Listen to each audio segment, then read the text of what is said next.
শবে কদরের রাতের নামাজের কি নিয়ম? কয় রাকাত পড়বেন? প্রথম রাকাতে কোন সূরা পড়বেন, কতবার পড়বেন? দ্বিতীয় রাকাতে কোন সূরা পড়বেন, কত রাকাত পড়বেন? জানা আছে তো আপনাদের? জানা নাই?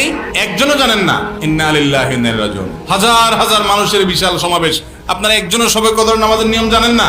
এটা তো খুব খারাপ কথা ভাই, নিয়ম তো জানতে হবে। আচ্ছা আমি বলে দিচ্ছি, শবে কদরের নামাজের নিয়ম হলো অন্য যে কোনো নামাজ যেভাবে পড়েন শবে কদরের নামাজও একইভাবে পড়বেন। এই হলো শবে কদরের নামাজের নিয়ম। এমন কোনো কথা নাই যে শবে কদরের নামাজে প্রথম রাকাতে সূরা ফাতিহার পর অমুক সূরা এতবার পড়তে হবে, দ্বিতীয় রাকাতে ততবার পড়তে হবে, এরকম কোনো কথা কোরআন হাদিসে, এগুলা মন গড়া বিভিন্ন সিস্টেম, বিভিন্ন পদ্ধতির কথা, বিভিন্ন আপনার বাজারে নামাজ শিক্ষার বই নামে অনেক বই আছে, সব বই না, কিছু কিছু বই আছে, এইসব বইতে শবে কদরের নামাজ এত রাকাত, প্রথম রাকাতের এই নিয়ম, দ্বিতীয় রাকাতের ওই নিয়ম, এরকম বিভিন্ন কথা বলা আছে। এগুলো সব ভিত্তিহীন, মন গড়া, এগুলো কোরআন হাদিসে নাই। কোরআন হাদিসে লাইলাতুল কদরে অন্য রাতের মতো আপনি নামাজ পড়বেন, একটু লম্বা সময় নিয়ে পড়বেন। যে কোনো রাতের নামাজ, তাহাজ্জুদের নামাজ লম্বা সময় নিয়ে পড়তে হয়। দীর্ঘ রাকাত, দীর্ঘ রুকু, দীর্ঘ সিজদা, আস্তে আস্তে তেলাওয়াত, আস্তে আস্তে তাসবিহ এবং সময় নিয়ে পড়বেন। দুই রাকাত করে পড়বেন। যে কোনো সূরা দিয়ে পড়তে পারেন, একবার পড়বেন না দুইবার পড়বেন সূরা ফাতিহার পরে সূরা, এটা আপনার ব্যাপার। কোনো সূরা নির্ধারিত না।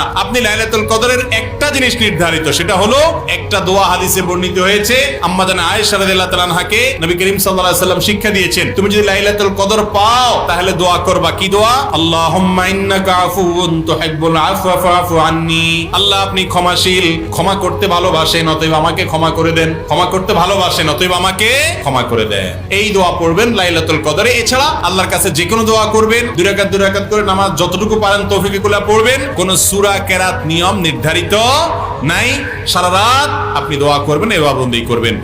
আর এই শবে কদর পাওয়ার জন্য, শবে কদরের ইবাদতের আশায় রমজানের শেষ রাতে, শেষ 10 রাতের সবগুলোতে, বিশেষ করে বেজরগুলোতে বেশি বেশি করে করবেন। শুধু 27 তারিখকেই করবেন, অন্যগুলোতে ঘুমাবেন। এটা সুন্নাহ সম্মত লাইলাতুল কদরের তালাশ নয়।